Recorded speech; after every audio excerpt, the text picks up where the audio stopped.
High, আমি ছন্দাশ্রী বলছি green home থেকে। বন্ধুরা, তো দেখতে পাচ্ছ আজকে অক্সালিস গাছ নিয়ে এসেছি।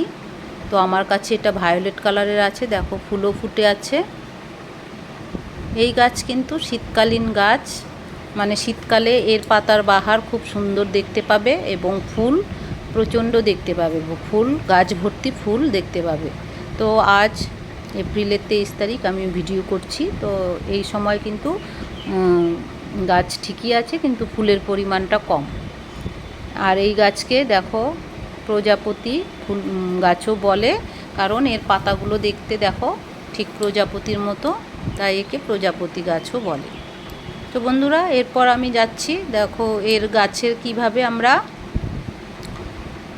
চারা তৈরি করব। মাটিটা আমি পরে বলছি, চারা তৈরি করাটার কথা বলছি। এই গাছের গোড়াতে, মানে গাছের নিচে কিন্তু কন্দ বা বাল্ব থাকে। সেই কন্দ বা বাল্ব লাগালেই, আলাদা করে নিয়ে লাগালেই কিন্তু নতুন চারা তৈরি হয়ে যায় বন্ধুরা। তো আমাকে একটি গাছই দিয়েছিল, সেটার থেকে দেখো আমার পট ভরে গেছে। তো অক্সালিস গাছ তোমরাও তোমাদের বাগানে অ্যাড করো বন্ধুরা। গাছটি কিন্তু দেখতে খুব সুন্দর, মনোমুগ্ধকর। এর রং তোমাকে মুগ্ধ করবে, ফুল তো আরও মুগ্ধ করবে। তো এর মাটি আমি কিভাবে তৈরি করেছি সেটা হলো, 1 ভাগ আমি পুরনো 1 বছরের গোবর সার, 1 ভাগ বালি আর হাড় গুঁড়ো, নিমখোল, ফাঙ্গিসাইড দিয়ে তৈরি করেছি। তো এর মাটি কিন্তু ঝুরঝুরে হতে হবে, যে মাটিতে জল যেন গোড়ায় জমে না থাকে, না হলে বাল্বগুলো পচে নষ্ট হয়ে যাওয়ার সম্ভাবনা থাকে।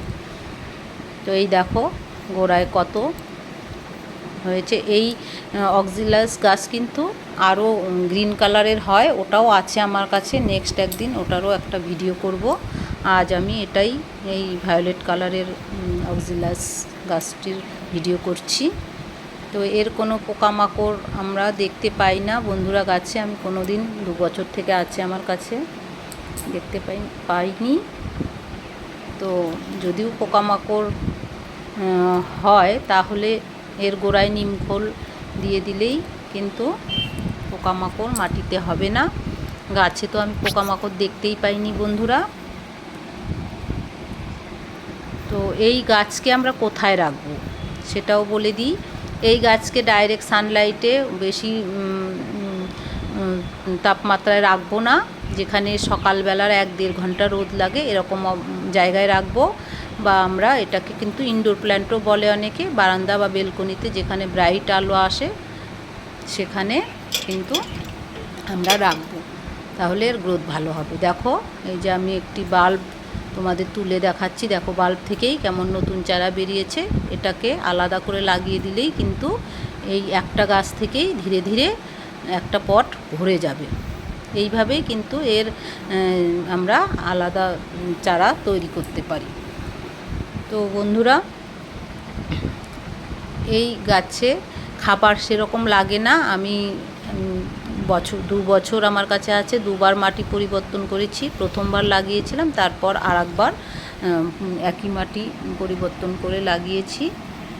আর গাছের গ্রোথ দেখো, গরমকালে এর পাতার পরিমাণটা ধীরে ধীরে কমে যাবে, ভয় পাবে না বন্ধুরা। এই গাছের পাতা কমে গেলে বা নষ্ট হয়ে গেলে ভেবো না যে গাছটি নষ্ট হয়ে গেছে। এর মাটির তলায় কিন্তু বাল্বগুলো বা কন্দগুলো থেকে যাবে, সেগুলো আবার তুলে লাগালেই আবার নতুন চারা তৈরি হবে। তো বন্ধুরা, এই ছিল আমার এই অক্সালিস গাছ সম্পর্কে আমি যতটুকু জানি সেটাই তোমাদের সঙ্গে শেয়ার করলাম। তো বন্ধুরা, যদি ভালো লাগে অবশ্যই লাইক, কমেন্ট, শেয়ার করো। আর যারা নতুন দেখছো তারা অবশ্যই আমার চ্যানেলটি সাবস্ক্রাইব করে দিও, তাহলে আমি আরও নতুন নতুন তোমাদের সামনে ভিডিও নিয়ে আসব, অন্যান্য গাছের বা অন্যান্য বাগানের খুঁটিনাটি নিয়ে। তো আজ এই পর্যন্তই বন্ধুরা, ভালো থেকো, সুস্থ থেকো, আর এই রকম তোমরাও গাছ লাগাতে থাকো। তো টাটা বন্ধুরা, আবার নেক্সট ভিডিও নিয়ে আসবো তোমাদের সামনে অন্য কোনো গাছের পরিচর্যা বা গাছের কোনো কিছু নিয়ে। তো তো আজ এই পর্যন্তই, বাই।